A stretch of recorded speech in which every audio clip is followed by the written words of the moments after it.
안녕하세요. 저는 전 한림국제대학원 대학교 언어치료학 전공 초빙 교수로 있었던 김수진입니다. 네. 저희가 이제 여러 번 세미나를 진행하면서 뭐 케이스 스터디도 했었고 이론적인 것도 했었고 하는데 언제나 항상 뭐 이런 강의 더 해주세요. 저희가 이렇게 요청 뭐 이렇게 설문 같은 거 요청드리면 항상 제 1등이 무바라 아동 언어 중재에 대해서 좀 더 알려주세요. 뭐 말씀해 주세요. 항상 이렇게 요청이 있는 것 같아요. 그만큼 저도 여전히 그렇고 무바라 아동의 언어 중재가 어렵죠. 어렵지만 또 이 아이들의 진전을 볼 때 또 가장 큰 기쁨, 가장 큰 보람이 있는 아동들 중에 한 그런 장애군이 아닌가 싶습니다. 그래서 이 친구들의 대한 이제 언어치료 접근법, 언어 재활 방법에 대해서 오늘 좀 무엇이든 물어보세요 형식으로 저희가 이번 올해는 조금 기획을 해봤는데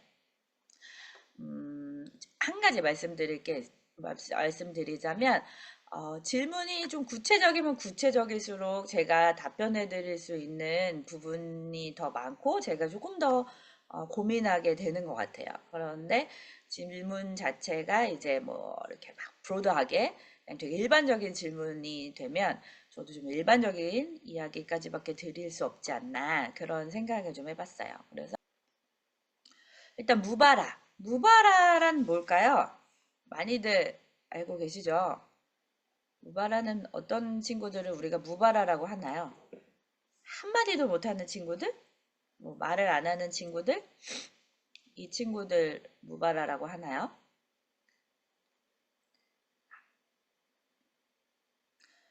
저는 무바라 친구들이 온다고 하면 이렇게 항상 이렇게 여쭤보는 게 뭐 애기 이해 수준 아니면 제스처라든지 어떤 의사소통 의도가 있는지 어떤 기능이 있는지 아이가 뭐 필요할 땐 어떻게 하는지 아니면 싫을 땐 어떻게 하는지 그다음에 뭐 엄마를 부를 땐 어떻게 하는지 이런 쪽을 저는 항상 여쭤보는 것 같아요.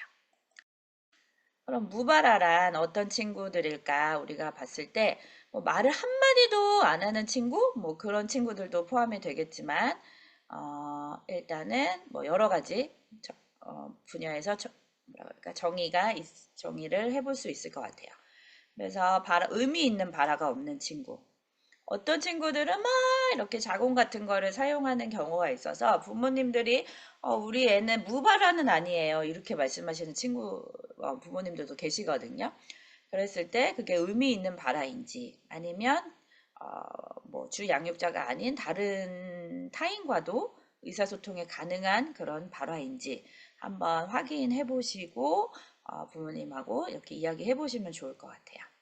그리고 의미 있게 사용하는 단어가 뭐 한두 개, 10개 미만 제한적이고 그 일부 단어만 반복한다든지 아니면 반향어 형식으로 나온다든지 이런 친구들을 우리가 무바라 친구들이라고 할 수 있겠죠. 그러면 이제 질문들을 제가 이제 토대로 이제 말씀을 드려볼게요. 그래서 부모님이 또 30개월이 됐는데 아기가 말을 하지 않아요. 우리 아이 자폐인가요? 이렇게 질문하시는 부모님들도 계세요. 맞을까요? 아니면 자폐일까요? 아닐까요? 이런 친구들은 자폐일 수도 있고 아닐 수도 있겠죠. 그래서 자폐 스펙트럼 친구들이 무발화인 경우들도 있고 또 아닌 친구들이 무발화인 경우들도 있어요. 그래서 무발화의 원인을 우리가 확인해 보면 가족력 있을 수도 있고요.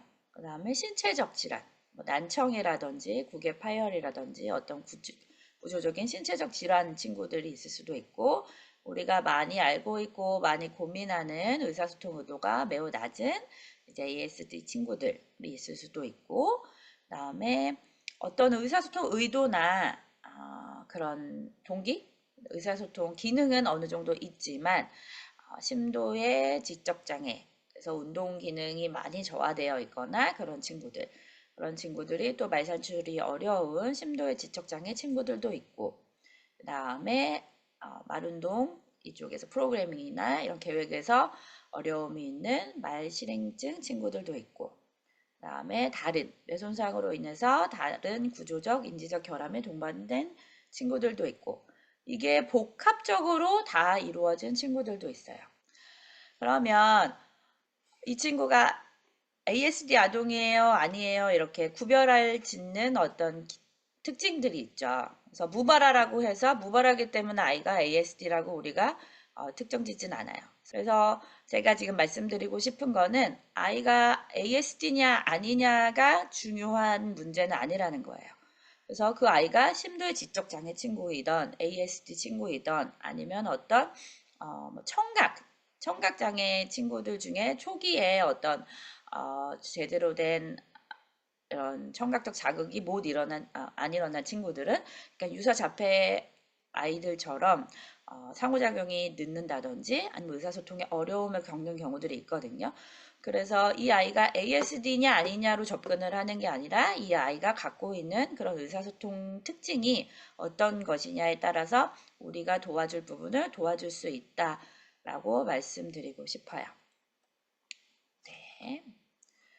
그러면 우리가 가장 도와줘야 되는 부분, 그래서 아이가 이 그림도 많이 보셨을 텐데 초보적 의사소통 행동, 아이가 태어나자마자 이렇게 뭐 생리적 발성부터 시작해서 아주 뭐라 그럴까요, 본능적인 의사소통을 하는 단계를 지나서 어떤 목표지향적 의사소통, 그 다음에 도구적 의사소통, 그 다음에 의도적 의사소통, 언어적 의사소통 단계로 넘어가게 되는데, 우리가 지금 많이 고민하는 무발화 친구들, 그리고 의사소통 의도가 없는 친구들은 어느 단계에서 지금 결함이 있는 걸까요?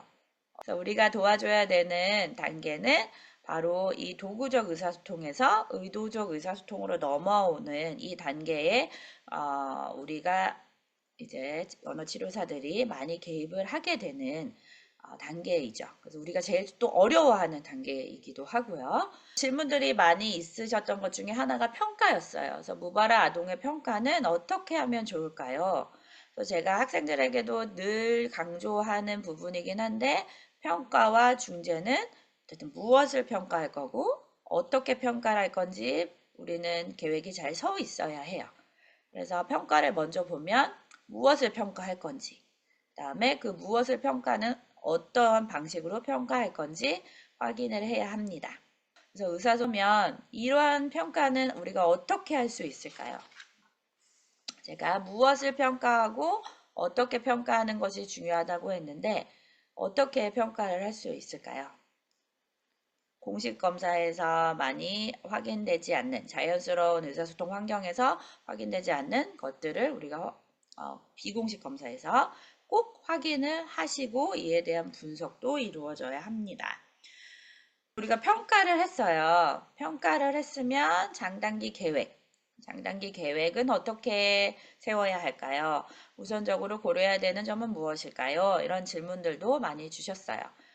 치료 계획 세우는 게 쉽지 않죠. 그래서 치료 계획, 회계 계획을 세우려면 장단기 계획이 정확하게 잘 수립이 되어 있어야 할 텐데, 그러면 어떤 목표를, 우리가 바로 무발화 친구라서 바로 부어 산출을 목표로만 한다 그러면 아이도 저도 부모님도 치료사도 너무너무 힘든 경우들이 많이 있어요.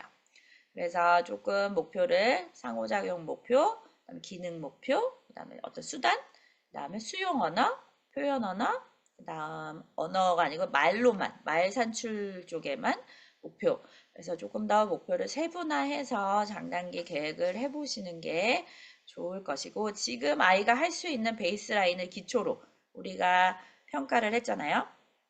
그러면 목표 설정은 아이가 할 수 있는 평가 결과에 근거해서 하시고, 그 다음에 이 아이에게 적절한 어떤 중재 모형, 접근법을 참조하셔서 장단기 목표를 설정하셔야 합니다. 많은 질문 중에 하나였던 것 같아요. 치료 중재법이 궁금해요. 근거 기반한 다양한 중재법이 궁금해요. 기능적인 의사소통 중재법이 궁금합니다. 팩스 등 다양한 접근법이 궁금합니다. 그래서 그냥 다양한 접근법, 그다음 중재법이 궁금해요. 이렇게 여쭤보신 게 많이 있어요. 그래서 정말 많은 중재법들이 있죠. 그래서 그걸 하나하나 설명드리기는 좀 어렵고, 그래서 제가 조금 많이 우리 언어치료사들이 그리고 우리가 현장에서 많이 사용하고 있고 지금 분명히 하고들 계신데 이게 이 중재법인지 모르고 이 접근법인지 모르고 이제 하시는 방법도 많이 하시는 분들도 많이 계신 것 같아요. 그래서 의사소통 중재 방법은 우리가 많이 알고 있어요. 그래서 굉장히 구조적이고 치료사 중심적인 방법에서부터 자연적이고 아동 중심적인 방법까지. 그래서 어느 게 옳고 어느 게 별로고 어느 게 맞고 어느 게 틀리다는 없어요. 아동의 특성, 보호자 특성, 치료사의 어떤 의도, 목표에 따라서 다양하게 우리가 적용해 볼 수 있을 텐데 이 적용 방법을 조금 더 어떤 목표에서는 어느 방법이 더 좋을까 이렇게 좀 고민해 보면서 들어보시면 좋을 것 같아요. 우리 친구들이 아무래도 무바라 친구들이 ABA를 많이 하다 보니 ABA 프로그램을 적용하는 법이 궁금합니다. 그래서 제가 아까 앞전에 좀 말씀을 드렸고, 그럼 ABA랑 언어 치료는 어떤 차별이 있나요? 그래서 뭐 애들이 다 ABA로 빠지는 것 같아요. ABA에서 언어 치료 한다는데 무엇인가요? 뭐 이런 질문들이 좀 있었어요. 그래서 아까 전에 말씀드린 것처럼 이러한 여러 가지 중재법이 있는데, 물론 지금보다 훨씬 더 다양한 중재법이 있는데, 여기서 ABA가 적용된 접근법은 어떤 거라고 제가 말씀드렸죠? 방금 전에 얘기했죠, 우리.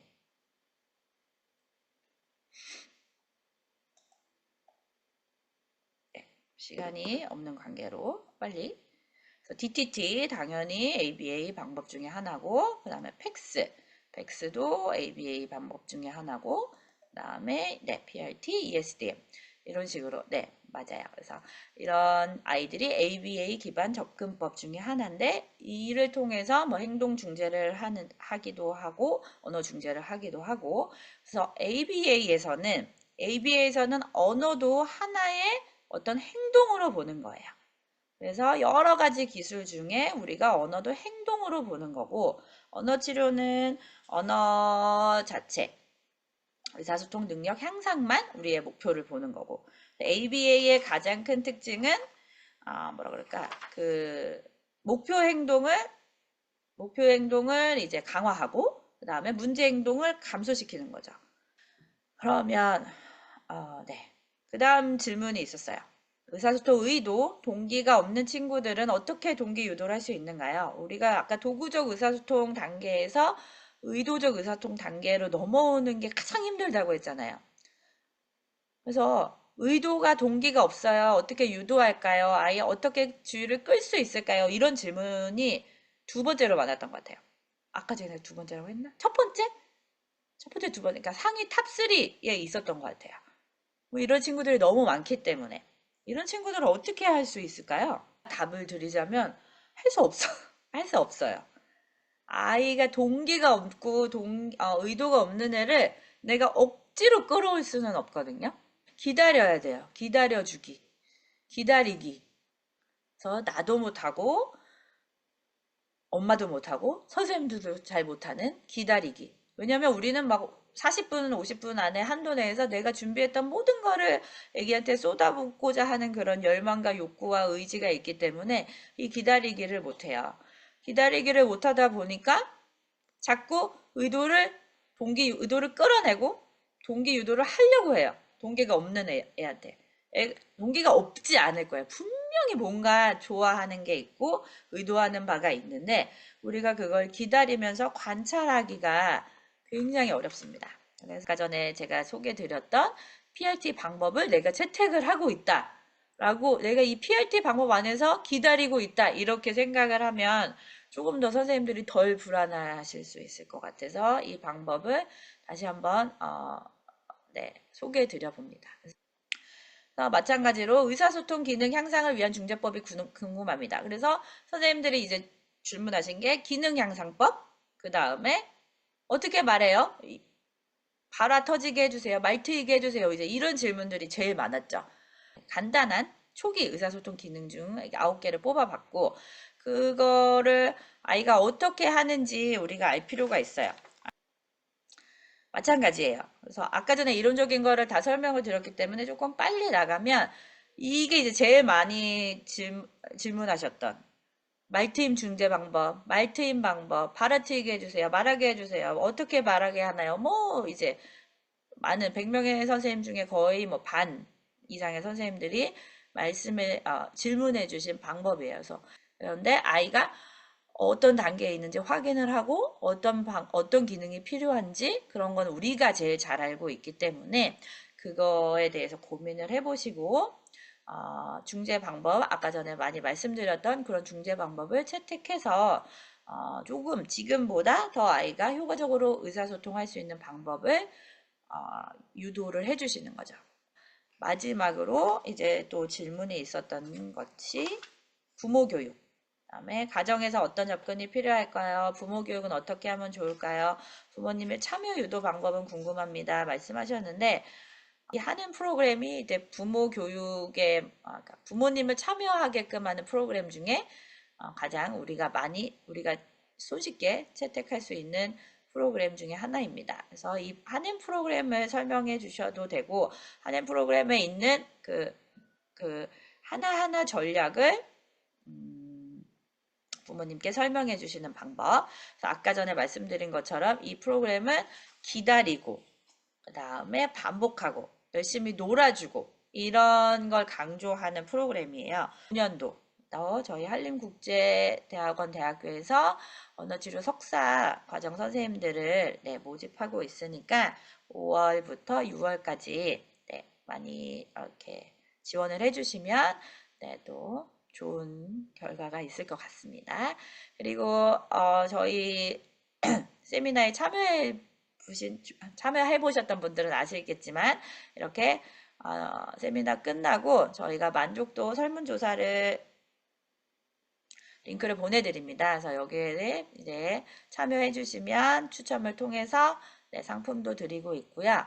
그리고 저희 주임 교수님께서 최근에 출간하신 책이 있어요. 그래서 요거는 이제 인지의사소통 워크북인데 선생님들 병원에서 일하시고 계시는 선생님들은 아무래도 또 이런 워크북 활동 아니면 학령기 애들 이런 친구들도 이런 워크북을 참고해서 활동해 보시면 도움이 되시지 않을까 싶습니다. 향후 다음 세미나는 이제 7월과 10월 또 잘 준비해서 그때 뵙도록 하겠습니다. 그러면 아까 전에 문의 주셨던 그런 세미나 자료는 저희 네이버 카페 한림국제대학원 한림언어재활연구실 카페가 있어요. 그래서 이 카페에 접속하셔서 가입 코드 오늘 날짜 넣어주시면 저희 조교 선생님께서 가입 승인을 해주실 거예요. 그래서 그쪽에서 오늘 자료뿐만 아니라 저희가 여태까지 진행했던 언어치료 세미나 자료들이 다 올라와 있으니까 거기서 확인을 해보시면 될 것 같아요.